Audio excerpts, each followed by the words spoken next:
The more active measures I came up with were simple. If Sister Basket wasn't going to tell us anything herself, we'd have to look at what she left behind. We'll sneak him into a room just like before. This time, we'll be looking for a diary or photo album. Anything that might tell us something about her upbringing. Of course, this had to be done at a time when Sister Basket definitely wouldn't be in a room. And so, Erica pretended to be sick, and Takasaki accompanied her to the nurse's office. Or rather, to Sister Basket's room.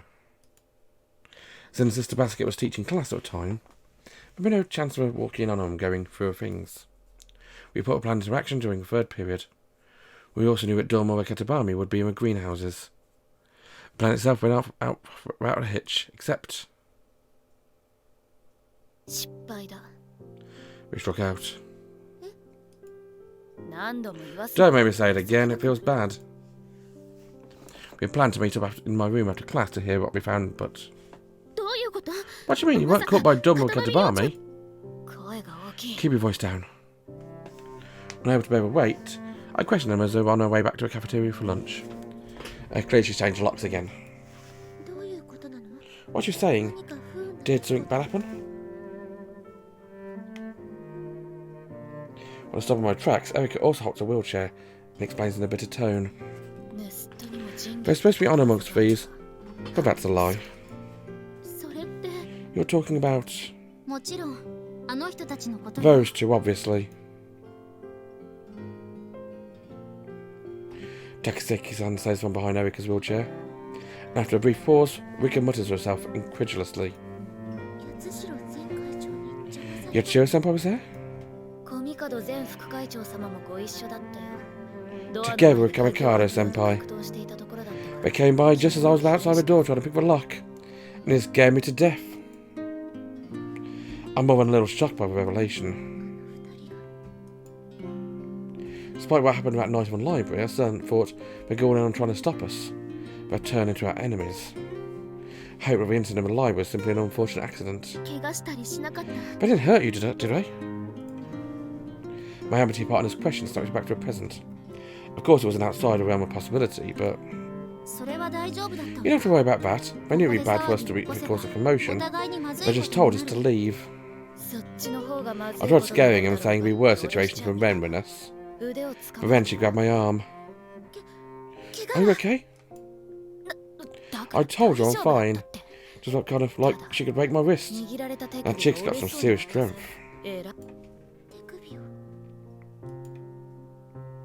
Reflexively, I take my hand in mine and run my fingers over her wrist. The skin isn't blemished at all, but arm is so slender and fragile, it makes my heart ache. Hey! I'm sorry for getting you involved in all this. Not this again. I got involved on my own accord, it's not your fault. Erica-san. Shirahane. Takasaki clears her throat conspicuously, and I realise we've been gazing into one another's eyes. I hurriedly pull away with another apologist to Erica, who gives me a little wave of her hand. It seems like it's such a good plan when Suoh-san came up with it.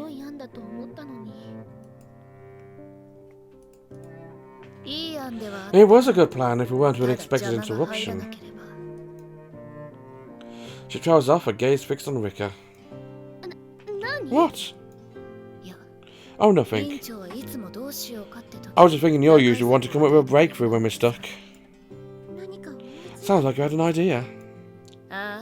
Yeah. I'm thinking we put a little prank on our dear old former president and vice president.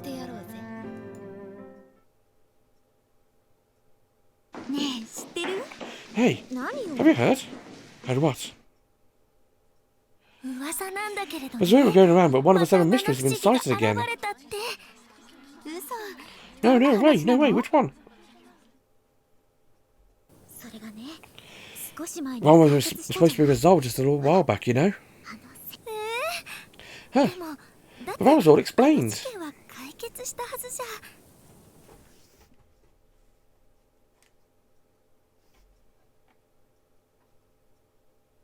It seems like the rumour spread pretty far. Whispers to me as we're eating together. I nod and look over where the girls are chatting at empty plates. Wakamiya-chan saw it too, really? Ichigo's voice floats over, bringing the conversation to my ears. It's a really good idea for us to spreading rumours about the seven mysteries. The best way to scare out a snake is by poking the bush. Rumours about a werewolf at Bell Tower. Those two are sharp. They'll understand our intent. Erika's plan was to use the seven mysteries to get us moving forward again. Start a rumour of a werewolf at Bell Tower had appeared once again. The incident of this autumn was a ruse concocted by the Sasakis, but which is exactly why. But why werewolf at Bell Tower? Not one of the other mysteries. The others are too creepy. Besides, this time, the werewolf is... She jerks her chin towards Ichigo's table. Apparently the werewolf has been seen this time. It's coming in silver fur and the light of a moon is incredibly beautiful yet terrifying. Erika raises her eyebrows at me. So it does link it to Yatsura-senpai, but... Must really be enough to draw him out? I wonder if not Yatsura-senpai will understand the meaning behind our rumour. Only the three of us know the truth behind the previous werewolf at Bell Tower incident. The addition of silver fur is a clear indication that we want to meet and talk to her. Yet I'm not convinced.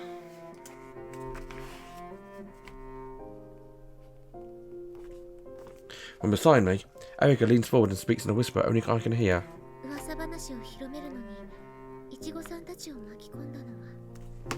I'm not sure about getting the twins involved in spreading the rumours.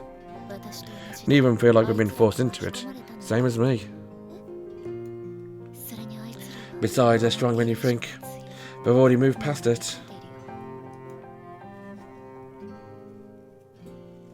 Looks over at Ichigo and Ringo, whose expressions are clear and untroubled.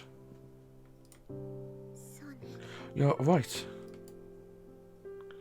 The twinge of guilt hasn't left me. However,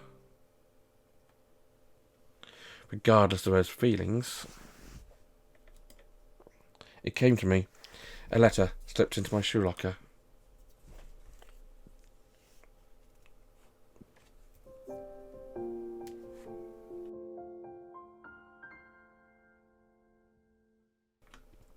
Are we getting a side story cutaway? Oh no, I squint, trying to make out the path before me. It's one thing when the moon is shining, but as the clouds drift across it, the darkness will be absolute. I probably won't even be able to see my hands in front of my face. As though to validate my prediction, the curtain of darkness abruptly falls. Very barely any sunlit warmth in the earth during the day. The midwinter night is frigid. Whenever the moon pokes out though, through the cloud cover, I move my wheelchair forward, and when it hides again I stop. Oh, it is a cutaway though, isn't it? And I've travelled the path through the academy hundreds of times, but it's somewhat different at night to during the day. I can't simply guess at where I'm supposed to be going.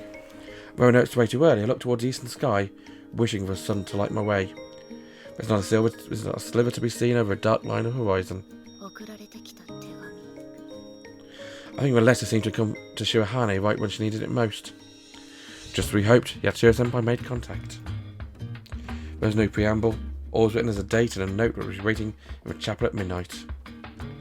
Just planned. Spreading rumours around a werewolf at Bell Tower was only in service of getting her to make contact with us. Everything was going as it should. The question now was just how far gone to the side of a goddess of truth is she? What if she gets in my face as soon as I arrive at the chapel? Maybe I'll find it's not only Yatsura-senpai and Kamikado-senpai I'm facing. We're talking about someone who can spirit people away like Mayuri Kohsaka. We don't know how many people may be involved. Maybe I should have never encouraged her. I never expected it to turn into such a big deal, and yet here we are. Still, if I'd looked her in the face after the early summer rains had passed, knowing it was all going to lead to this, perhaps I still would have said exactly the same words. Only Kohsaka, the moment that caused Shirahane such pain. Made it. The chapel looms before me, dark and hulking like a crouching giant. Shrouded in darkness, the white wall makes me think of pale, icy human skin. No. Don't chicken out now. Giving myself an internal pep talk, I forced my usual smile onto my face. The same smile my dad would always give me. One Chidori said it makes me look like a cat. Suddenly I his name softly, and back in my usual self, I reach out for a door.